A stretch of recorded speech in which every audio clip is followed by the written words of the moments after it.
السلام عليكم ورحمة الله وبركاته. الحمد لله الواحد القهار العزيز الغفار مكور الليل على النهار تبصرة لأولي الأبصار. أما بعد، فأعوذ بالله من الشيطان الرجيم. بسم الله الرحمن الرحيم. ولا تقف ما ليس لك به علم. وقال النبي صلى الله عليه وسلم: اتقوا الظلم فإن الظلم ظلمات يوم القيامة. أحبتي الأجلاء وأساتذتي الكرام ويا معشر الحاصلين، قبل كل شيء أحييكم بتحية المباركة: السلام عليكم ورحمة الله وبركاته. الشيء الأول الذي أريد أن أتحدث أمامكم هو أسباب زوال هذه الأمة الإسلامية. السبب الأول أيها الإخوة الكرام، إن الأمم لا تزول فجأة ولا تسقط صدفة، وإنما تسقط حين تخالف سنن الله في الحياة. وقد قص الله علينا في كتابه أخبار أمم كانت أقوى منا وأكثر عددا، فلما أعرضت عن الحق زالت واندثرت، كما قال الله تعالى في كتابه: وتلك القرى أهلكناهم لما ظلموا. السبب الأول من أسباب زوال الأمة الإسلامية ترك التوحيد وضعف الصلة بالله، كما قال الله تعالى في كتابه: وما كان الله ليعذبهم وهم يستغفرون. وقال النبي صلى الله عليه وسلم: يا غلام إني أعلمك كلمات احفظ الله يحفظك، احفظ الله تجده تجاهك، وإذا سألت فاسأل الله، وإذا استعنت فاستعن بالله.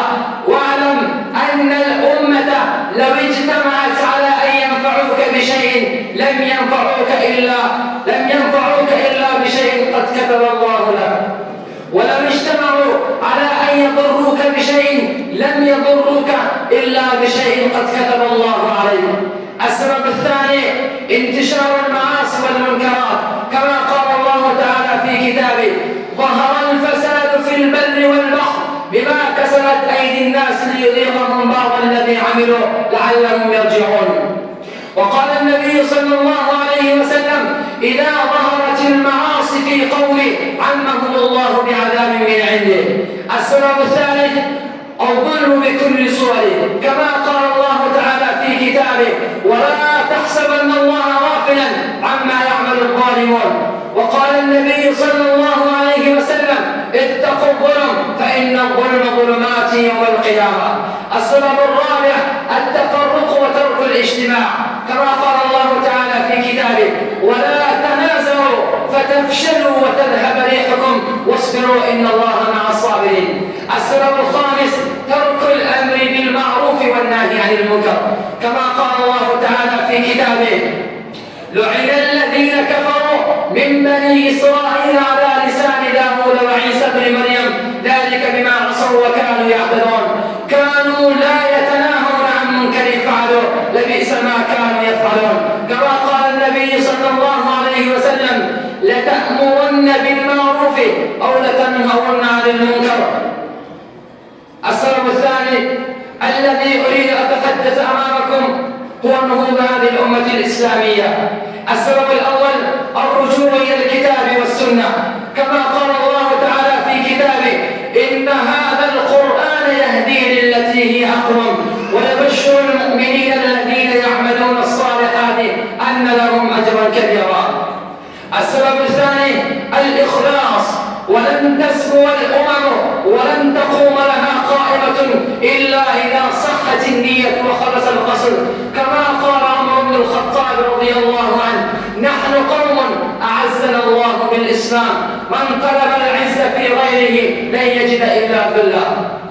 السبب الثالث العلم والعمل. السبب الثالث العلم والعمل، والعلم إذا لم ينجم عملا أنجم ضعفا وتخلفا، كما قال الله تعالى في كتابه: يرفع الله الذين آمنوا منكم والذين أوتوا العلم درجات والله بما تعملون خبير. السبب الرابع العدل سبيل الفوز في الدنيا والآخرة. وما قامت دولة قط على الظلم ولا ثبت لها بنيان إلا بالعدل، كما قال الله تعالى في كتابه: إن الله لا يغير ما بقوم حتى يغيروا ما بأنفسهم. يا أبناء الإسلام، ليست الأمة ميتة بل نائمة، وليست ضعيفة بل تركت مصادر قوتها، كما قال الله تعالى في كتابه: إن تنصروا الله ينصركم وما علينا إلا